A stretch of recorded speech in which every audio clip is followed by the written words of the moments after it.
Assalamualaikum warahmatullahi wabarakatuh. Selamat pagi semuanya. Selamat pagi sobat sehat RSUD Serengat.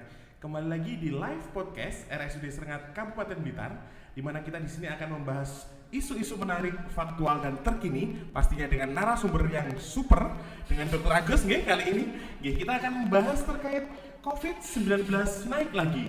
Apa, mengapa dan bagaimana? Bersama saya Rendra, dan di sini dengan dokter penanggung jawab pelayanan klinik paru dari RSUD Serengat, Dr. Agus. Pripun dokter, hari ini kabarnya? Sehat selalu. Alhamdulillah. Mungkin kita bisa mulai dari data Kemenkes nih dok. Ini saya baca-baca, terakhir kita COVID-nya naik lagi nih dok ya, bener nih? Ya memang pada beberapa pekan terakhir ya terjadi peningkatan, meskipun kalau untuk Indonesia kalau boleh dibilang tidak terlalu signifikan ya dok ya. Tetapi kalau kita menilik dari negara-negara tetangga ya seperti Singapura, kemudian Malaysia ya memang kasusnya peningkatannya sangat tajam. Gencar, ya.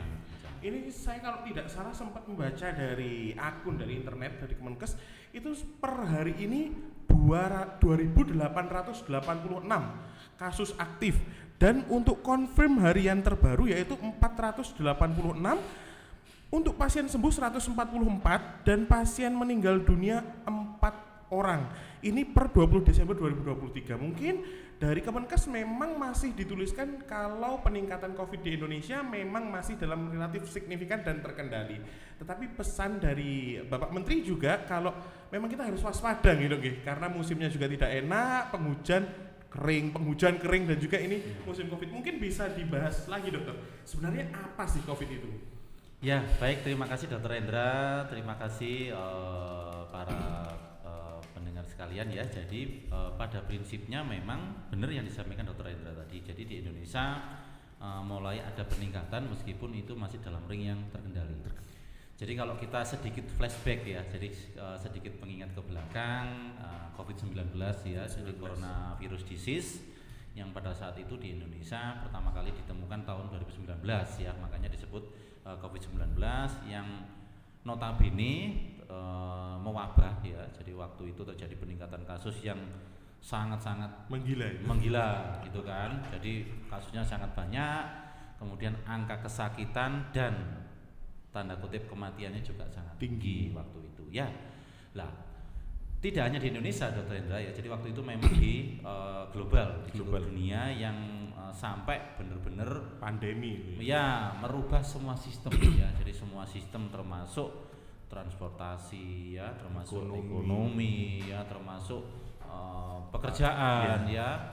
Nah itu kalau kita sedikit flashback ke belakang, makanya apapun itu yang sudah kita lewati, tetap kita harus ibaratnya menjadi alarm, menjadi pengingat ya, bahwa kita pernah menghadapi sesuatu yang benar-benar tidak mengenakan waktu itu. Yaitu sekitar 2019, puncaknya 2020, 2021 ya waktu itu. 2022 ada kasus tapi tidak mengerikan ya setinggi waktu 2020, 2021 gitu kan. Nah itu jadi prinsipnya sama penyebabnya, yaitu coronavirus ya. Jadi merupakan virus RNA yang sangat dengan mudahnya ditularkan gitu ya. Nah penularannya dari mana? Itu yang paling cepat memang dari pernafasan ya. Jadi dari pernafasan dari udara. Jadi pada pasien yang sakit kemudian dia batuk atau bersin ya, melalui dulu awalnya droplet, sekarang dipercaya dengan airborne ya. Kemudian terhirup oleh orang di sekitarnya. Nah pada kondisi tertentu dengan daya tahan yang kurang bagus dia akan tertular. Tetapi sebenarnya ada juga faktor risiko kecil ya, melalui kontak langsung ya. Jadi kontak langsung ya dari si pasien atau penderita kepada orang lain. Jadi seperti itu ya. Kalau menilik dari Dr. Agus dulu, memang kita sangat melalui sangat berbagai halangan rintang gitu. Dulu oksigen habis di mana-mana, rujukan ambulan itu sampai mengantri 2 jam masuk rumah sakit kita, dan sampai dulu di rumah sakit sebelah itu sampai ada punyanya kota itu sampai ada tenda BPBD juga gitu. Dan mungkin kita juga kehilangan beberapa guru-guru kita, teman, sahabat dan keluarga, mungkin ya itu tadi sebagai tanda kutip yang disampaikan oleh Dr. Agus itu merupakan alarm yang insya Allah semoga kita tidak akan hadapi lagi. Amin. Dengan adanya pencegahan dan lain sebagainya. Mungkin bisa saya garis bawahi, jadi untuk COVID itu adalah virus RNA yang penyebarannya adalah melalui pernafasan. Jadi apakah mungkin sekarang sudah ada istilahnya himbauan untuk menggunakan masker lagi atau pripun dokter kira-kira dokter? Ya, jadi untuk di kita kan memang terjadi peningkatan kasus meskipun angkanya masih terkendali gitu kan. Nah, tetapi memang mulai dihimbaukan lagi. Kenapa sih di Indonesia terjadi peningkatan gitu kan? Ya. Salah satu faktor resikonya yang pertama yang sekarang adalah kan ini menjelang liburan nih dok, Yeah. ya. Jadi banyak liburan, jadi otomatis mobilitas masyarakat juga sangat tinggi. Lah ini juga semakin cepat untuk meningkatkan penularan, itu yang pertama. Kemudian yang kedua, jangan lupa prokes mulai longgar ya. Jadi sekarang memang sudah ada lagi kayak dulu, jadi wajib pakai masker, kemudian Cuci tangan, terus kemudian kalau kemana-mana harus terdeteksi suhu dan lain sebagainya gitu ya. Sekarang enggak ya. Nah, tetapi dikembalikan lagi ke masing-masing individu ya.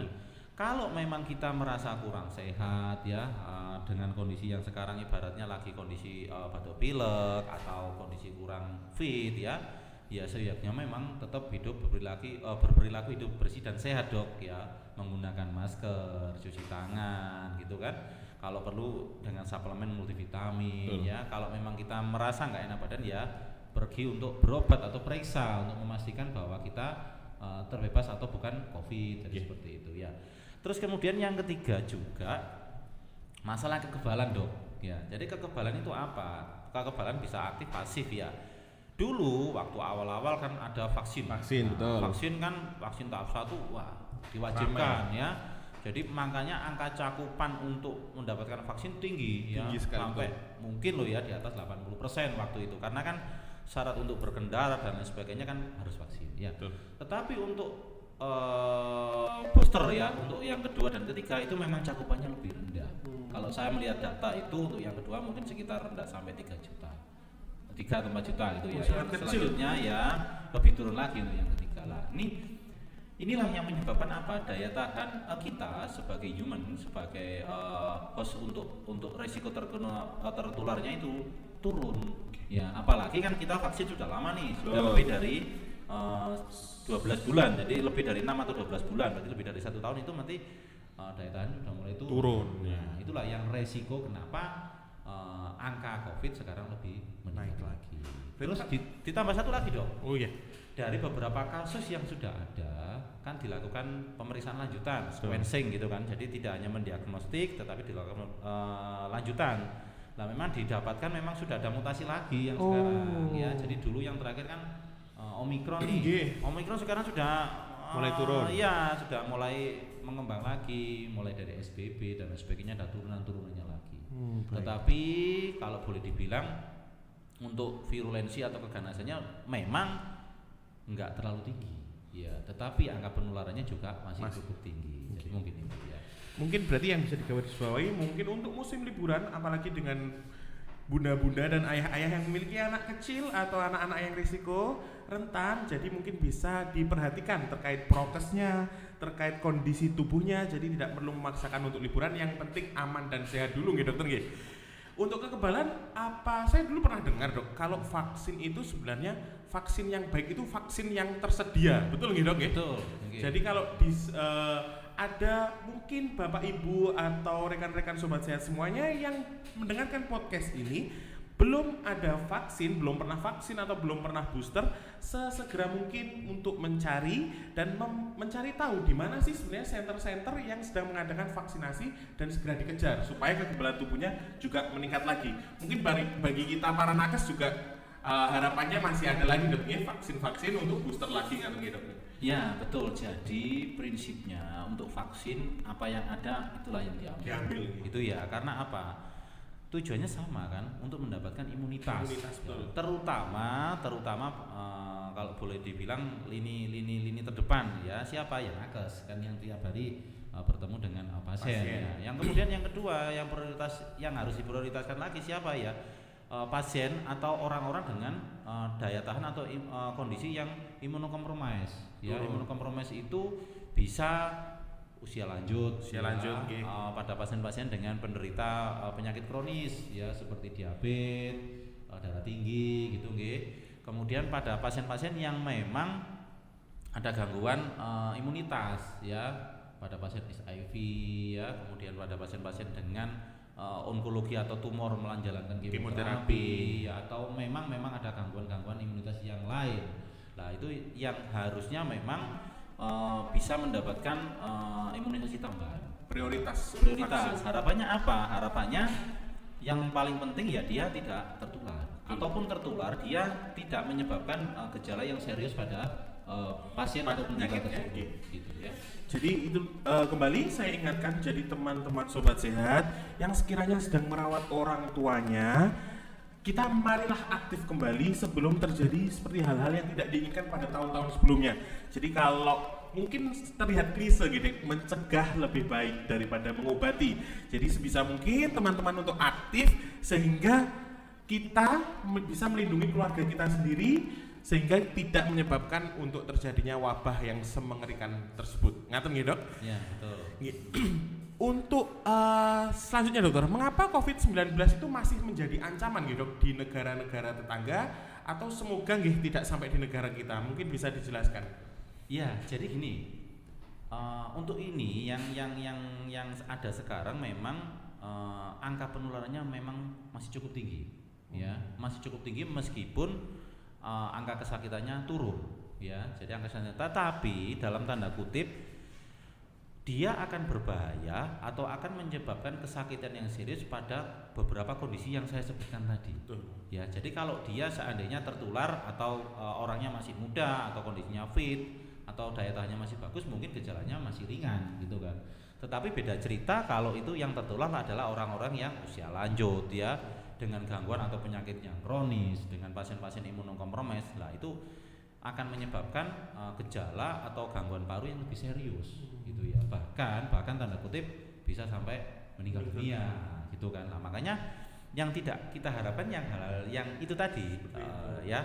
Makanya kalau boleh dibilang masih ancaman ya, masih ancaman. Karena apa? Dengan adanya angka kesakitan yang tinggi, otomatis kan akan mengganggu produktivitas dari humannya itu sendiri. Ya, jadi nanti pekerjaan mesti akan terganggu ya.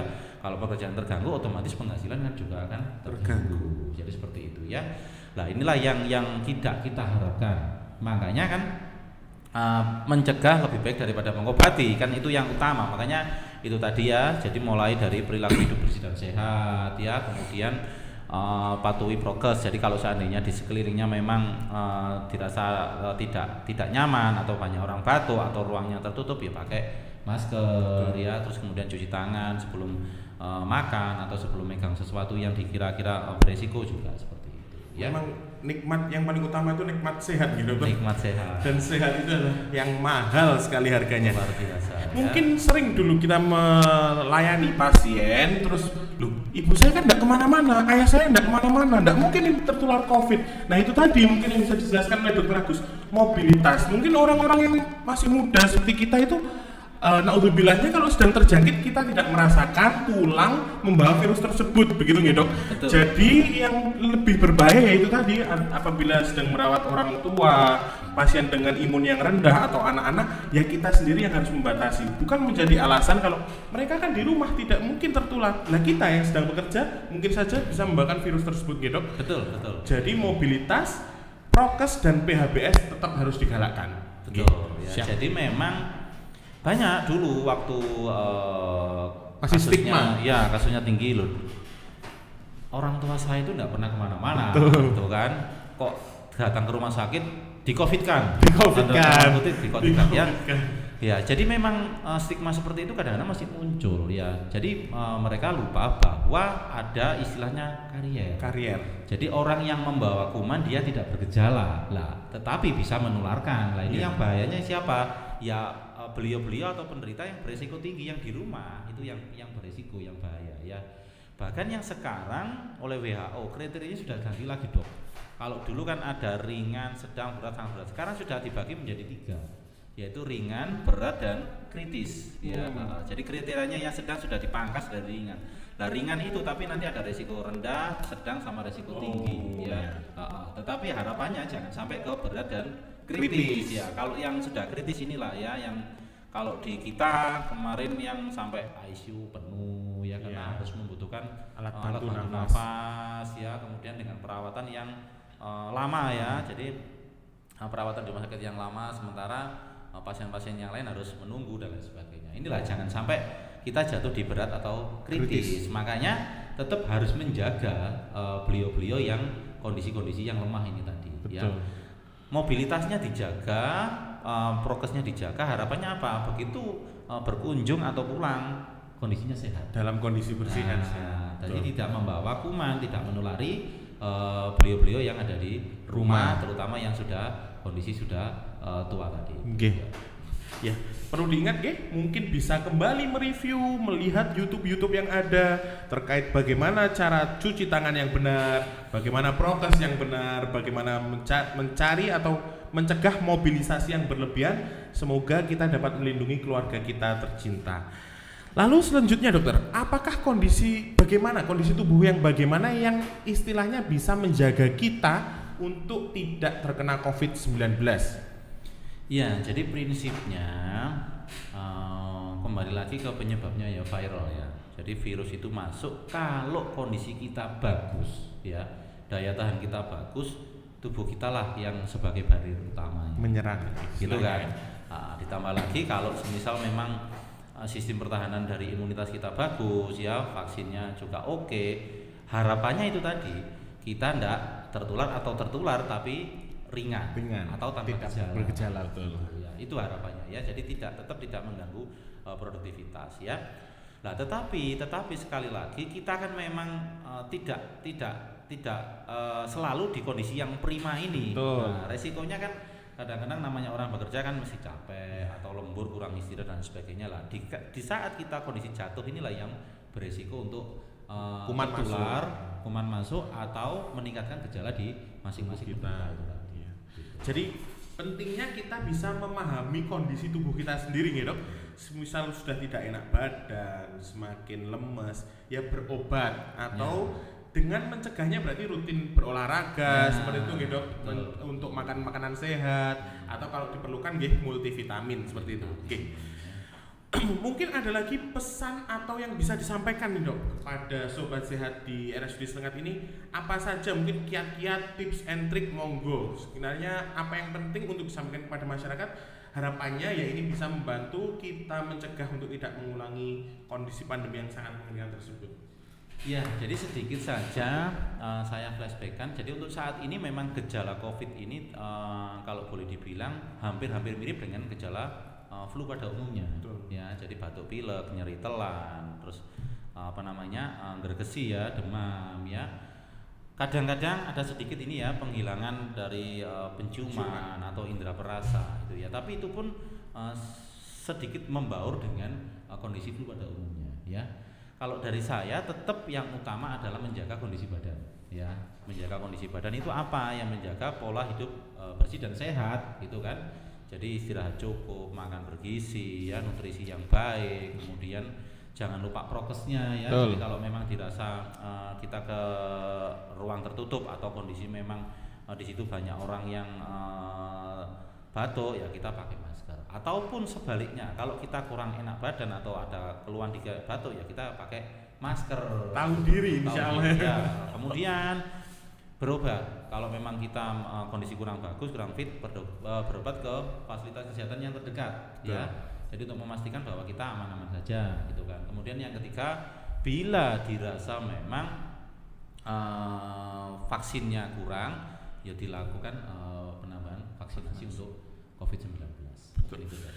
Ini jadi saya rangkum dok, kalau kita ingin tidak mengulang harus kita mengetahui kondisi tubuh kita untuk yang baik, makan makanan sehat, bergizi, olahraga, multivitamin, lalu PHBS nih dok, cuci tangan, etika batuk, menggunakan masker, mengetahui mobilisasi, dan juga untuk kalau terkait banyak ruangan yang tertutup ya kita sebisa mungkin menghindari, atau kalau tidak bisa menghindari selebihnya kita menggunakan masker. Cukup tahu diri istilahnya, mawas diri. Kalau kita tidak enak badan ya jangan sampai kita menularkan kepada orang lain, dan juga berobatlah. Insya Allah kita sudah mungkin sedikit berkurang ya dok terkait stigma COVID ini setelah melalui beberapa tahun terakhir seperti itu menggila sampai kekurangan oksigen, ambulan di mana-mana, antri untuk pemakaman.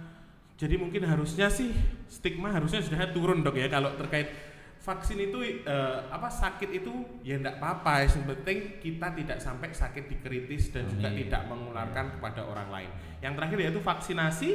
Ketika kita sudah vaksinasi, kita cukup untuk membantu saudara-saudara kita yang setidaknya tidak bisa mendapatkan vaksinasi. Setidaknya kita tidak bisa menularkan kepada mereka yang tidak bisa mendapatkan vaksinasi seperti itu. Mungkin ada tambahan lagi dokter? Ya, jadi yang paling penting memang tetap ini ya waspada ya. Bukan takut loh ya, tapi waspada. Jadi aktivitas harian seperti biasa, tetapi waspada di mana memang untuk saat ini kita berdampingan dengan COVID. Gitu ya. Jadi kalau boleh dibilang COVID apa bisa hilang kemungkinan atau tidak ya. Tetap berdampingan tetapi kalau kita daya tahan kita bagus, imunitas kita bagus, harapannya meskipun berdampingan kita enggak sampai sakit ataupun sakit gejalanya ringan tapi enggak sampai berat atau kritis. Gitu, mungkin ya. Mungkin ini ada pertanyaan dari sobat sehat RSUD Serengan dokter. Izin bertanya dokter, apakah dengan minum minuman herbal atau rimpang dapat mencegah dari tertularnya virus? Ya, terima kasih pertanyaannya ya. Jadi kalau memang kalau kita dari pihak medis itu kan memang ada pengobatan yang berbasis ilmiah ya. Betul. Jadi kalau kita ada rekomendasi pengobatan yang diberikan ya. Kalau itu kok ini ya, saya enggak pernah menemukan ya, ilmiahnya. menemukan ilmiahnya. Jadi rekomendasi di bidang kami memang tidak dapat ya. Tidak dapat. Kalau untuk saat ini memang ini sekilas saja saya jelaskan pengobatan ya. Jadi kalau untuk kriteria ringan ini vitamin ya, multivitamin ya. Kemudian kalau memang ada bergejala ya pengobatan simptomatik seperti itu. Kalau demam ya diobati demamnya ya. Antibiotik diberikan bila memang didapatkan tanda-tanda infeksi bakterial, jadi seperti itu ya. Istirahat cukup ya. Kemudian kalau kriteria berat berarti dia kan MRS nih ya. Baru nanti beberapa antivirus bisa dimasukkan, termasuk pemberian kortikosteroid bila didapatkan inflamasi berat ya, dan pengobatan yang lain. Kalau kritis jelas memang sudah multifaktor, jadi seperti itu ya. Terus kemudian mumpung ingat saya ya sedikit lagi ya. Kalau dulu kan ada istilahnya karantina. Betul. Nah, dulu ada karantina dan harus berapa lama di rumah, tidak boleh keluar ya.